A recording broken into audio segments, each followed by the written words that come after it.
પાંચેય પાંડવો વિજયશ્રીને પ્રાપ્ત કરે છે. ભગવાન દ્વારકાધીશ એને લઈને જતા રહે છે. અહીંયા ઘાયલ અવસ્થામાં દુર્યોધન પડ્યો છે. ત્યાં એમનો એક મિત્ર છે, દ્રોણાચાર્યનો દીકરો, એનું નામ છે અશ્વત્થામા. એ આવે છે. પોતાના મિત્રની આ હાલત જોઈને કહ્યું, અરે દુર્યોધન, કોણે તારી આ હાલત કરી? દુર્યોધન રડી પડ્યો. મિત્ર અશ્વત્થામા, હા, અમે 100 ભાઈઓ હતા અને દુશ્મનો 5 હતા. પણ આજ આંખમાં આંસુ સાથે કહું છું કે 100 માંથી એકેય અમે બચ્યા નહીં અને પાંડવોનો અમે વાડ વાંકો ન કરી શક્યા.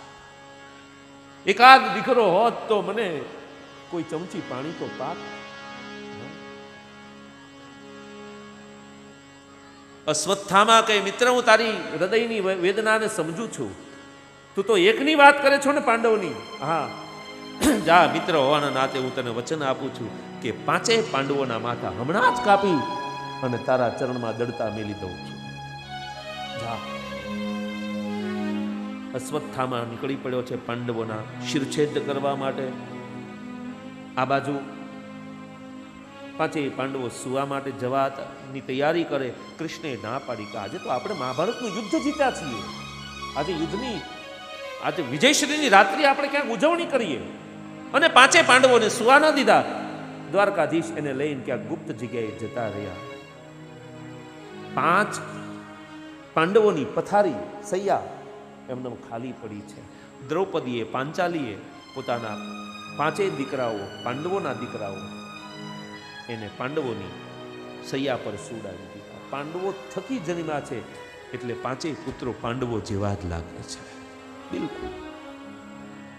એ રાત્રે સુડાવી અને દ્રૌપદી પોતાના શયન કક્ષમાં જતા રહ્યા. આ બાજુ અડધી રાત્રિએ અશ્વત્થામા આવે છે.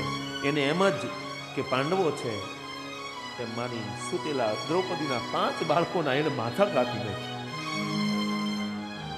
એક વસ્ત્રમાં એને જોલી ભરી અશ્વત્થામા, જે ઘાયલ અવસ્થામાં પડ્યો હતો, આમ વસ્ત્ર દડતું બોલ્યો, હાલે તારા દુશ્મનો, તું તો એકની વાત કરતો હતો, જોઈ લે, 5 તારા દુશ્મનોના માથા લાવ્યો છે.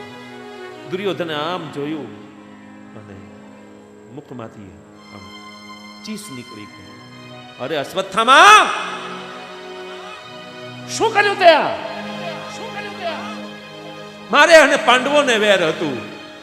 પાંડવ પુત્રો સાથે મારે કઈ અણબનાવ નહોતો. તે પાંડવોના નહીં, પાંડવ પુત્રના માથા લાવ્યો છો તું. આ 5 પુત્રોને મારીને તો તે અમારા કુળનું મૂળ કાઢી નાખ્યું. મને કોઈ પાણીની ચમચી પાય એવું ન રહેવાતું. હાય હાય હાય હાય. હવે હે અશ્વત્થામા,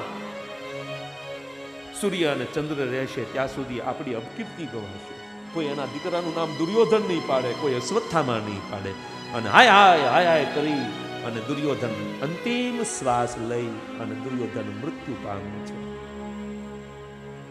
અશ્વત્થામાને એમ થયું પેલો અર્જુન મને જીવતો નહીં રહેવા દે, ભાગ્યો.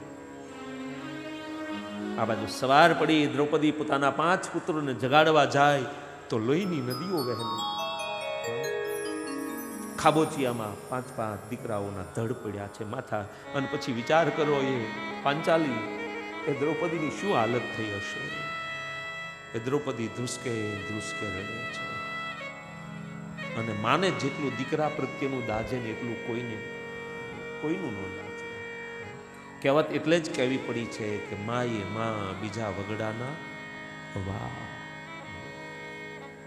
માં બોલીએ એટલે મોઢું ઉઘડે અને બાપ બોલીએ એટલે મોઢું બંધ થઈ જાય.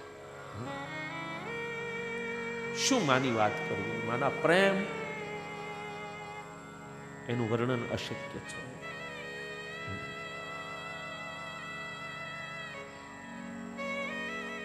ભાઈ માં છે.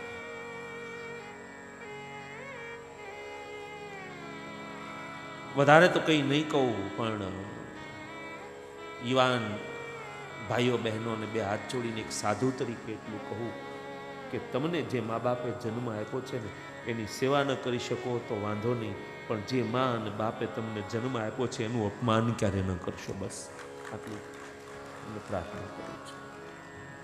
નહીતર એકવાર જો જીવતા મા બાપની આંતરડી દુભાશે ને તો દુનિયાનો ભગવાન પણ તમને નહીં બચાવી શકે.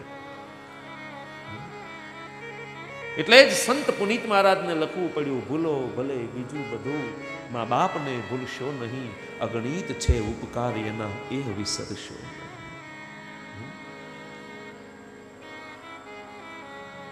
માએ માં છે. પાંચેય પાંડવોને લઈને કૃષ્ણ પધાર્યા. દ્રૌપદીની આંખમાં આંસુ જોયા. અર્જુનનું ગાંડિયું મળ્યું ધ્રુજવા, ભીમની ગદા મળી ઓછી નીચી થવા. કોણે આ અધજન્ય કૃત્ય કર્યું? બોલે ગુરુ, તમારા ગુરુ પુત્ર કે જેની પાસેથી તમે ધનુર્વિદ્યા અને શસ્ત્ર શાસ્ત્ર વિદ્યા શીખ્યા છો ને, કે હા, કે તમારા ગુરુના પુત્રએ આવું કૃત્ય. અને અર્જુન કહે કે પ્રભુ ચાલો, અને કૃષ્ણને રથમાં બેસાડી અને વાયુ વેગે અશ્વત્થામાની પાછળ રથ દોડાયો. આ બાજુ અશ્વત્થાને એમ થયું કે અર્જુન મને મારી નાખશે. એને બ્રહ્માસ્ત્ર છોડ્યું અને બ્રહ્માસ્ત્ર જેવું આવતું હતું. કૃષ્ણએ કહ્યું, અર્જુન, આ અશ્વત્થામાને બ્રહ્માસ્ત્ર છોડતા જ આવડે છે, એને વાળતા નથી આવડતું. આપણે હમણાં નહીં જીવી શકીએ, સામો પ્રહાર કર. અને કૃષ્ણના કહેવાથી અર્જુનએ પણ સામું બ્રહ્માસ્ત્ર છોડ્યું. બે બ્રહ્માસ્ત્રો સામ સામે ટકરાયા. ધરતી ધ્રુજી ગઈ, દિક્પાલો ડોલી ઉઠ્યા. સમુદ્ર પોતાની મર્યાદા ગુમાવી બેઠો અને બ્રહ્માસ્ત્રથી બ્રહ્માસ્ત્ર શાંત થયું. દોડી અર્જુનજી અશ્વત્થામાનો ચોટલો પકડી રથની સાથે બાંધી અને ઢસડતા ઢસડતા લાવે છે. દ્રૌપદી એક આદેશની ક્ષત્રિયાણી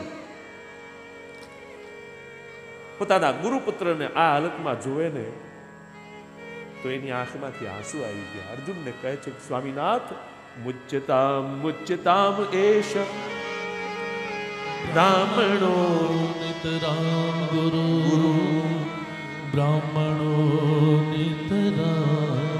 મુચ્યતામ મુચ્યતામ, છોડ દો इसको, છોડ દો આમ કરાય. એ બ્રાહ્મણ છે અને આપણે ક્ષત્રિયો છીએ. સાધુ અને બ્રાહ્મણના ચરણમાં હર હંમેશને માટે ક્ષત્રિયોનું માથું ઝૂકેલું હોય.